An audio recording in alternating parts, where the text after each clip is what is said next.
Tam je ještě takový důležitý téma na tom prvním rande za předpokladu, že se ty lidi seznámili po internetu a teď se spolu sejdou poprvé a nejhorší, co může nastat, je, že jeden je nadšen a druhý je znechucen. A nebo se říká, ježišmarja, no, tak jsem tady, jako abych teda neurazil, vypiju to kafe a běžím. A tam pochopitelně já propaguju ten názor, jaksi postup, že diplomaticky odmítnout, dát najevo. Jasně, že teď jsme se viděli, vypijeme to kafe a já jdu, můžeme si někdy napsat, ale tím to pro mě končí. Protože řekla bych nejhorší je, a vím to i od svých klientů, nejhorší je, že udržování toho druhého jenom ze zdvořilosti, zločnosti nebo z nějaké slabosti, neschopnosti odmítnout, což je taky příznak slabého sebevědomí, tak potom ten druhý fakt na tom lpí Já si myslím, že je zdravý říct otevřeně prostě, jak na tom ten druhý je, protože pokud se ani jedna strana neprojeví, tak potom samozřejmě se můžou scházet do nekonečna a nikam to nevede a to je právě chyba. A já bych k tomu jako ještě řekl, že tak ke dvěma věcem teď k tomuhle, že když k tomu takhle dojde, jak říkala Lucka, tak v podstatě mně se nestalo, aby to bylo nepříjemné. Tak je to prostě jako OK, je to daleko v pohodě víc, než přesně, když je to takový natahování, nikam to nevede, nebo se třeba někdo vůbec nevozve a tak dále. Ale já ještě bych se, jako jestli by to vrátil k té udičce tady, jak říkala Lucka, tak je pro mě, teda, když to řeknu, strašně důležitý nejenom jako načasování, ale taky i třeba výběr, kde k tomu dojde. Jo? Si představit, když by holka nahodila udičku v plném autobusu třeba. Jo? A to myslím vážně, protože taky už se mně jakoby stal takový případ, že se mě nechtělo reagovat jenom z důvodu prostředí, takže i tohle to bych řekl, že hraje svoji roli.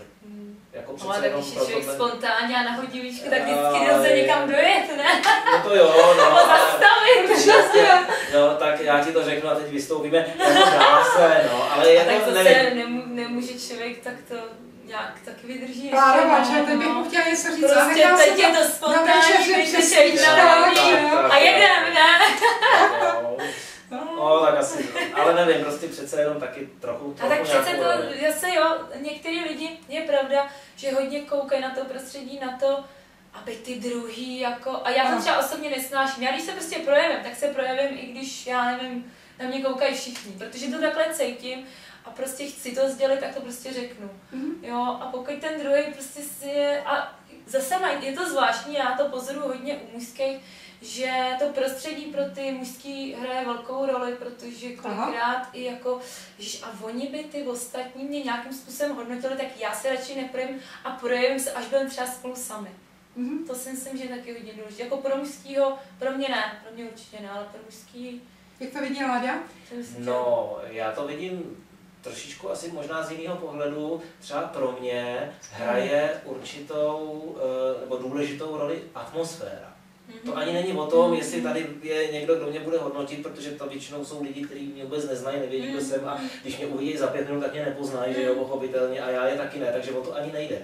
Ale jde prostě jakoby o to načasování té atmosféry a pro tohleto téma, aspoň pro mě, hraje atmosféra důležitou roli. Tak tu atmosféru si dělají ale ty dva? Dělají, no jasně, no, jo, ale... tu atmosféru, to je asi jedno, jako jestli prostě jedeš opravdu v tom metr nebo někde, tak ano, když opravdu je ta živá komunikace a jsi v tom spontánním rozhodnutí něčeho, tak si myslím, že v tu chvíli jako si myslím, že se úplně zastaví tak čas. Ano, to je jedna verze, můžeš si vyprávět v přeplněném metru o tom, jak se těšíš třeba na ten večer, co spolu budete dělat a může být i večeře při svíčkách a nedávno jsme se bavili a ty jsi to totálně znectil, řekl jsi, že nenávidíš večeře při svíčkách, už to téma je ti protivný a jako tam za předpokladu, že by i nebylo, může být ta večeře při svíčkách, pijeme výborný víno, jíme něco, koukáme na sebe, atmosféra nádherná, ale nějak to zrovna... No, tak večeře při svíčkách, to je nějaká moje taková specialita, že zrovna prostě tohle je to spofanovaný takový trochu, jo.